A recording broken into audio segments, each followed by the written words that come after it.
மதுபான கொள்கை முறைகேடு வழக்கில் கைதாகி சிறை சென்ற டெல்லி முதலமைச்சர் அரவிந்த் கெஜ்ரிவாலுக்கு சிறப்பு நீதிமன்றம் ஜாமீன் வழங்கி அவர் நிம்மதி பெருமூச்சு விடுவதற்குள் அந்த உத்தரவுக்கு இடைக்கால தடை விதித்திருக்கிறது டெல்லி உயர்நீதிமன்றம். இது தொடர்பான முக்கிய செய்தியை நாம் பார்த்து வருகிறோம். கூடுதல் விவரங்களை வழங்குவதற்காக இணைகிறார் எமது செய்தியாளர் வெங்கடேசன். வெங்கடேசன், வணக்கம். இந்த ஜாமீனுக்கு இடைக்கால தடை விதித்ததற்கு என்ன காரணம்? விரிவான தகவல்களை பதிவு பண்ணுங்க. வணக்கம். டெல்லி மதுபான கொள்கை புகார் தொடர்பாக அமலாக்கத்துறை பதிவு செய்த வழக்கில் முதல்வர் அரவிந்த் கெஜ்ரிவாலை அமலாக்கத்துறை கடந்த மார்ச் 21 இரவு கைது செய்தது.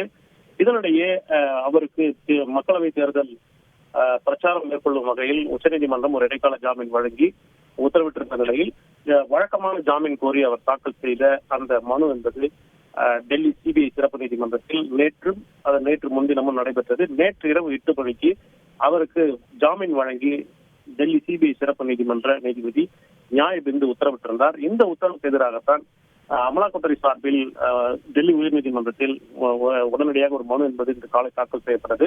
இந்த மனுவை டெல்லி உயர்நீதிமன்ற நீதிபதி சுதீர்குமார் ஜெயின் விசாரித்தார். அமலாக்கத்துறை சார்பில் முன்வைக்கப்பட்ட வாதங்களை பொறுத்தவரையில் தங்களுக்கு உரிய வாய்ப்பு வழங்கவில்லை என்றும், அமலாக்கத்துறையின் ஆவணங்களை நீதிபதி பரிசீலிக்காமல் இந்த ஜாமீன் வழங்கியது அந்த உத்தரவில் தவறு உள்ளது என்றும், இந்த உத்தரவுக்கு முரணாக சிறப்பு நீதிபதியின் உத்தரவு குறிப்பாக அமைந்துள்ளது. மதுபான கொள்கை முறைகேடு வழக்கில் ஆம் ஆத்மி கட்சியும் அரவிந்த் கெஜ்ரிவால் மீதும் குற்றம் சாட்டப்பட்டுள்ளோம். எனவே டெல்லி முதல்வருக்கு ஜாமீன் வழங்கிய உத்தரவுக்கு இடைக்கால தடை விதிக்க வேண்டும், அதை ரத்து செய்ய வேண்டும் என வாதிட்டார். இதற்கு அரவிந்த் கெஜ்ரிவால் சார்பில் மூத்த வழக்கறிஞர் அபிஷேக் மனு சிங்வி ஆஜராகி அமலாக்கத்துறையின் வாதங்களை சிறப்பு நீதிபதி விரிவாக கேட்டுள்ளார் என்றும், அரவிந்த் கெஜ்ரிவாலின் சட்டவிரோத கைதுக்கு எதிராக மேல்முறையீடு மனு மீதான தீர்ப்பை உச்சநீதிமன்றம் தேதி குறிப்பிடாமல் தள்ளி வைத்துள்ளது என்றும், ஜாமீன் கோரி விண்ணப்பிக்கவும் உச்சநீதிமன்றம் அனுமதி அளித்துள்ளதையும் சுட்டிக்காட்டினார். ஜாமீன் வழங்கி சிறப்பு நீதிமன்றம் உத்தரவில் தவறில்லை என்றும், மதுபான கொள்கை முறைகேடு தொடர்பான சிபிஐ அமலாக்கத்துறை வழக்குகளில் அரவிந்த் கெஜ்ரிவால் குற்றம் சாட்டப்படவில்லை, எனவே அவருக்கு ஜாமீன் வழங்கியதில் எவ்வித தவறும் இல்லை என வாதிட்டார். இருதரப்பு வாதங்களை பதிவு செய்து கொண்ட டெல்லி உயர்நீதிமன்றம் அமலாக்கத்துறையின் மனு மீதான தீர்ப்பு 2 அல்லது 3 நாட்களுக்கு தள்ளி வைக்கப்படுவதாகவும், அதுவரை டெல்லி முதல்வர் அரவிந்த் கெஜ்ரிவாலுக்கு சிறப்பு நீதிமன்றம் வழங்கிய ஜாமீன் உத்தரவுக்கு இடைக்கால தடை விதிப்பதாகவும் தற்போது தெரிவித்துள்ளது.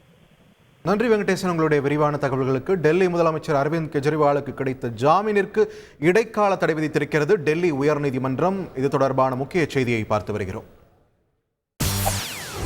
செய்திகளை உடனுக்குடன் தெரிந்து கொள்ள உடனே சப்ஸ்கிரைப் பண்ணுங்க.